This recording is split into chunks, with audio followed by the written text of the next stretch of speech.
We're privileged today to have Dr. Mark Bailey as our chapel speaker. As you know, he's the president here at Dallas Theological Seminary, and he's also senior professor of Bible exposition.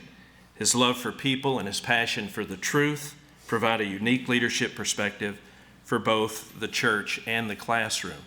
Barbie, his sweet wife, is also here today, and they've been married for over 40 years. They have two sons, Joshua and Jeremy. Joshua is married to his wife, Emily, and Jeremy to Callie, and they have 5 grandchildren, Fiona, Gavin, Rowan, Oliver, and Finn.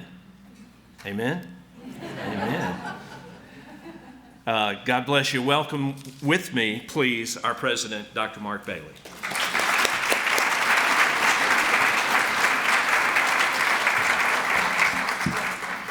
Well, welcome to you who are students, and welcome to you who are staff and faculty, and especially we welcome you who are guests on this special occasion. Psalm 78 is a special story for both Israel as well as DTS and for me personally. Psalm 78 is a national narrative by which Israel was to understand her life generation after generation after generation. It's a psalm of Asaph. It's found and quoted, various parts of that, in 6 or 7 passages of the New Testament. It's a bit of an obscure psalm, but it has a goal, and that is to challenge each generation of Israelites, as verse 7 says, to put their confidence in God and not forget the works of God, but to keep his commandments.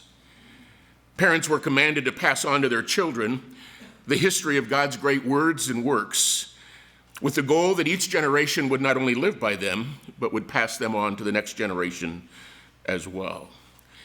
While the psalm deals with a series of terrible stories of Israel's lack of faith, continued disobedience, and the consequences that followed, Derek Kidner notes that it's also, and I quote, meant to warm the heart, for it tells of great miracles of a grace that persists in spite or through all the judgments. In keeping with that grace, the narrative of the psalm reveals that God chose Israel, his people, and that was a choice of grace. He chose the city of Jerusalem as a place of the central sanctuary, the temple, as a sovereign choice of grace. And he chose David, a most unlikely choice, to be the covenant king because of his grace. Echoing these themes from the conclusion of Psalm 78, Psalm 132, verses 13 through 17, summarizes that same theology this way. For Yahweh has chosen Zion. He has desired it for his dwelling place. This is my resting place forever. Here I will dwell, for I have desired it. I will abundantly bless her provisions, and I will satisfy her poor with bread. Her priests I will clothe with salvation, and her saints will shout for joy. And there I will make a horn to sprout for David. I've prepared a lamp for my anointed. His enemies I will clothe with shame, but on him his crown will shine. Psalm 78 closes, it's a rather lengthy psalm, with the location of Yahweh's chosen sanctuary and his choice to establish the Davidic dynasty. In Psalm 78, 69 through 72, it says this: He built his sanctuary like the high heavens, like the earth, which he has founded forever. He chose David his servant and took him from the sheepfolds. From following the nursing ewes, he brought him to shepherd Jacob, his people, Israel, his inheritance. And then the psalm, almost out of character with the rest of the narrative, closes this way: With an upright heart, he, David, shepherded them, and he guided them with his skillful hand. It was no accident that back in 1994, the colleagues, almost 30 of us, had the privilege of contributing to a volume in Dr. Campbell's honor called Integrity of Heart, Skillfulness of Hands. It's taken from that last verse. When I finished pastoring Faith Bible Church in DeSoto, they gave me picture, imprint that had that same passage on it. And I knew I was in good company, Dr. C. Those who worked closely with Dr. Campbell and him for so many years, both with him and for him, believed that this verse described him well then, and that opinion has not changed. While seminary faculty members are not without their opinions, I've often said that with 65 or so faculty, you get 90 opinions, and 3 of them are mine. I are one, and I resemble that remark. But we who worked for him and worked with him never had a reason to question the integrity of Dr. Campbell's heart. And we all affirmed his tremendous skills as an academic administrator and Bible teacher. Part of the reason we're here today is to honor our 3rd president of DTS on this, his 90th birthday. Dr. Campbell, we love you. We honor you today for all you are and all that you have done. Your life, your work here, I don't think anyone has held as many positions on this campus as Dr. Campbell. I think he still has the record. So he knows what academic administration and leadership is all about from stem to stern. And it's been a privilege to be working for you, working with you, alongside of you, and your support has meant so much to me personally. I just had some fun thoughts, and we're going to ask Bill Bryan to come and lead us in a song here in a minute. It's fitting because it was on this occasion that Louis Armstrong died on the July 6th, Satchmo, one of the most influential musicians of the 20th century. Died at the age of 69, world-renowned jazz trumpeter and vocalist. He pioneered jazz improvisation, a style known as swing, and Louis Daniel Armstrong was born in New Orleans, the birthplace, many would say, of jazz. It was on this same date, in 1415, that Jan Hus, the Czech who spoke out against the church corruption, was burned at the stake. So July 6th is an important date. Not at all to be political, but in 1854, the Republican Party was officially organized in Jackson, Michigan on July the 6th. We wish we didn't have to even think about politics this year.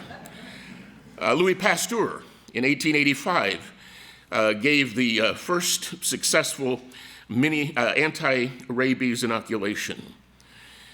But you may not have known that John Paul Jones, was born on July the 6th, 1747. Nancy Reagan, wife of U.S. President Ronald Reagan. I'm sure this will throw you, Dr. Campbell, but the 14th Dalai Lama has a birthday with yours as well. On a lighter side, Burt Ward, known as his role for Robin in the television series Batman, was born.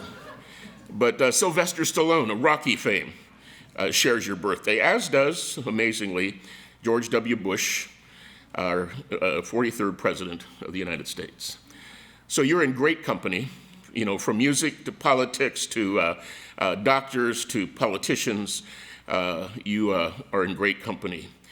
But we think, Dr. Campbell, that we're in the great company because we have known you, we have loved you, we've watched you, you've mentored us, you've modeled for us what a life of faith, trust is all about.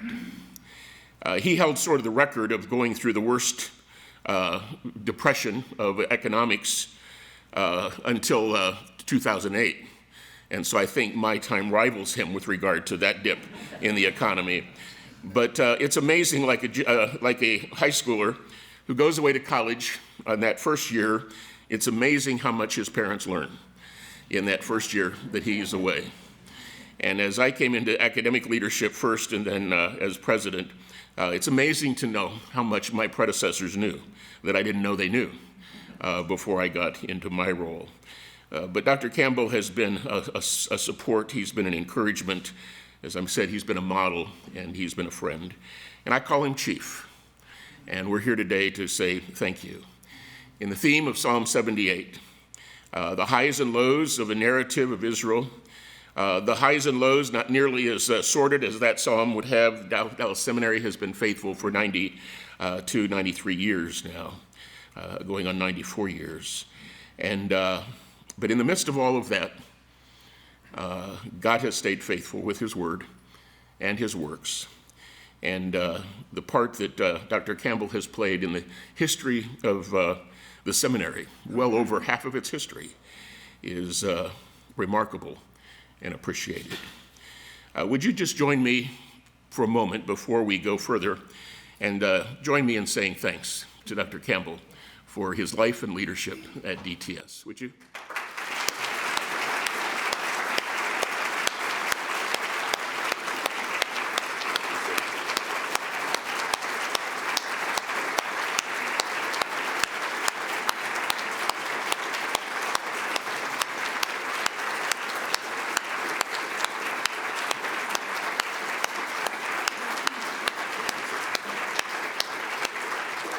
You may be seated.